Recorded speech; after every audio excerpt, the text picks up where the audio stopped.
What I believe is the one who's going to switch from Yahweh to Yavoid is Donald Trump. He will turn America from Yahweh to Yavoid, because everything he says indicates that. He's going to really be a tremendous president in the United States. Tremendous. He's going to stand up to all the nations of the world. He's going to side with Israel when he realizes that they cannot make peace with Israel, as I've said before, because it's theologically impossible. And that's why I believe, remember I said that the Gematria of Donald Trump is Gematria Mashiach ben David? You know what that means? He, I believe, is the Mashiach of Edom. The Mashiach is nothing more than an anointed one, right? That completely reverses the order of something. Trump, I believe, is the Messiah of Edom, of Esau. And therefore, he will take them from Yahweh to Yavoid, from someone who afflicts Israel to someone who will assist them. And believe me, he's going to be fabulous with the Jewish people. We will not rest until the horrible and vile ideology of anti-Semitism has been defeated and destroyed.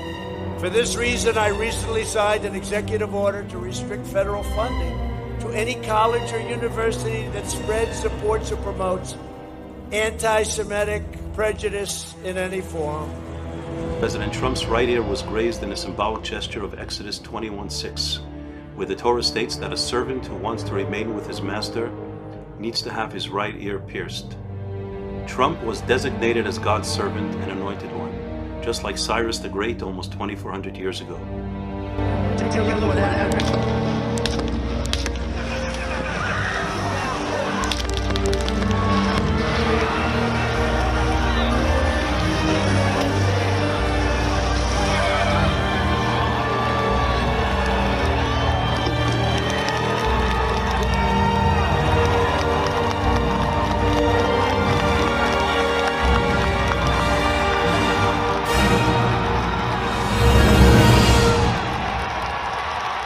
I want to promise you one thing. If Trump was the president right now, we would be able to win 10 times faster and 10 times better against our Nazi enemies.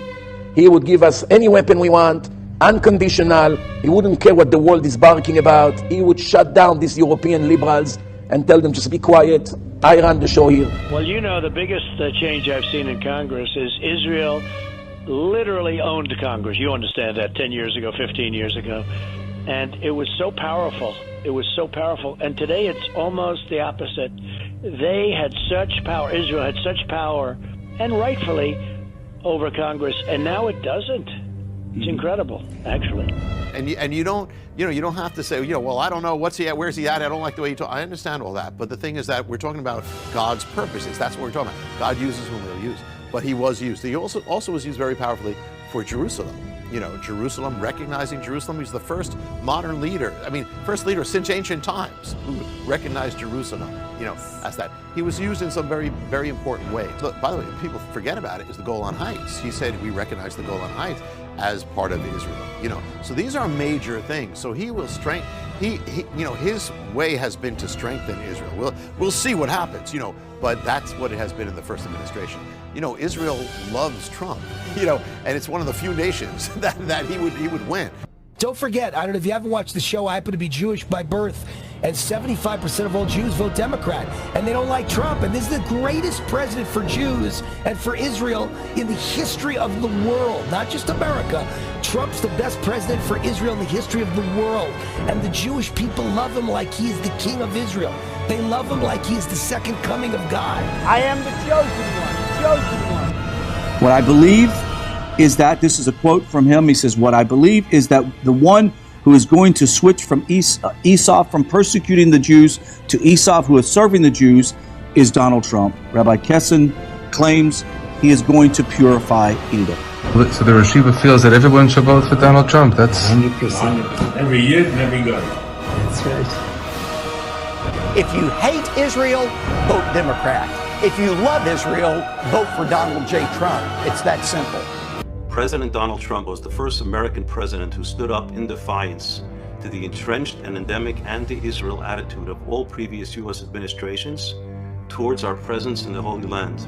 Only he or somebody like him would be the person who deserves this great honor of representing Western society and fulfilling the prophecy uttered to our matriarch Rebecca. The elder one will serve the younger one. Trump was designated as God's servant and anointed one, just like Cyrus the Great almost 2,400 years ago. and I have good reason to believe Donald Trump was chosen to be the one to redeem the sins of Esav through offering his assistance in rebuilding the Holy Temple on the Temple Mount and establishing the Jewish kingdom over all of mankind in Jerusalem. This was a special token of affection given by myself and the First Lady to Prime Minister and the First Lady of Israel, and it's a key. We call it a key to the White House, and it's a key to our country and to our hearts.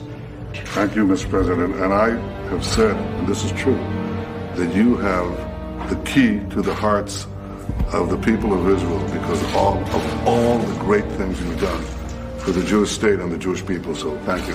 Why is it better to be here in Davos than in Washington, D.C.? Well, we're here meeting with world leaders, the biggest, most important people in the world, and we're bringing back tremendous business in the United States, and they're all here to see.